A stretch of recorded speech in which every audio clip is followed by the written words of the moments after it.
What's up, Greg? Did you, do something with your hair? What do you want? What do you mean? Come on. What's going on? Maybe, I just want to hang out with my buddy. Did that ever occur to you? Recasting roles in Hollywood is weird and uncomfortable, and I really need to talk about it. Wait a minute!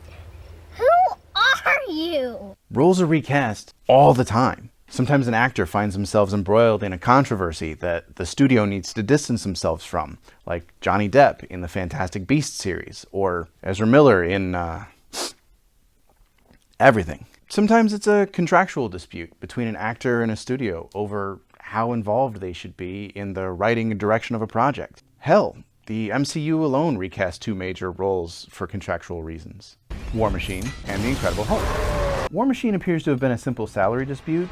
Hulk, however, seems to have been a disagreement on how involved Edward Norton would be with the future of both the Hulk and the Marvel film franchise as a whole.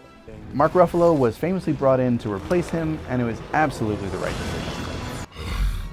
decision. Not only has Ruffalo's Hulk been great, but can you imagine working with Edward Norton for over 15 years straight? Sometimes, a character is recast because the producers think that a role or a project needs a little bit more sex appeal. As the whole world is aware of at this point, Hollywood has its fair share of creeps and weirdos, and a lot of times those creeps and weirdos end up in positions of power. No, don't like that. Using their 1,000 IQ brains, they realize that the role doesn't need to be better written or better utilized, but rather larger attributes and a feminine touch. When the first Twilight film was released, the producers initially wanted Bryce Dallas Howard for the role of Victoria. Fresh off films like The Village and Spider-Man 3, Howard was looking to build her career as a leading woman and turned it down. They were forced to go with their second choice, Rochelle Lefebvre, who depicted Victoria for the first 2 films in the series.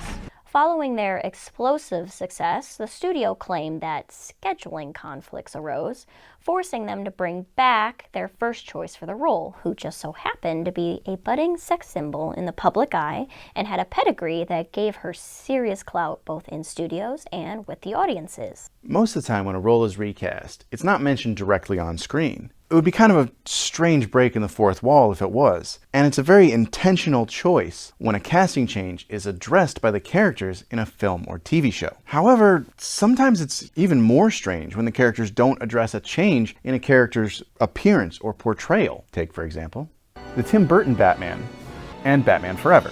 The character of Harvey Dent undergoes a drastic change.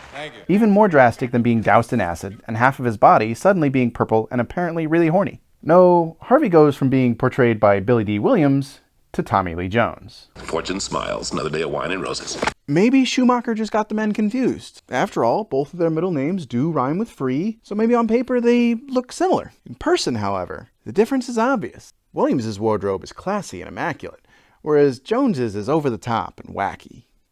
Yeah, they whitewashed Two-Face. Williams has such natural charisma that the change is jarring when Tommy Boy shows up as this rabid lunatic. It's not remotely the same character. Batman is characterized the same. Alfred and Commissioner Gordon are the same. But Harvey is not only white, he's also not characterized the same. In the comics, it is Harvey's strict code that informs his evil alter ego, but he is known to be a charismatic leader and a mostly reasonable negotiator. Williams clearly embodied that better than Jones. On top of that, in-universe, these sudden changes should be unmissable to the people that live in this world. Why are they not noticing this shit? Does the sun just never shine in Gotham? Or does the district attorney only address the public over the fucking radio? Harvey Dent being recast is just the epitome of white privilege.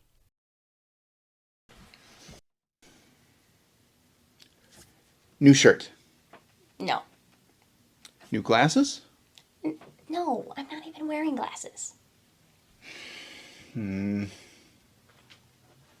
Josh, what the fuck is this?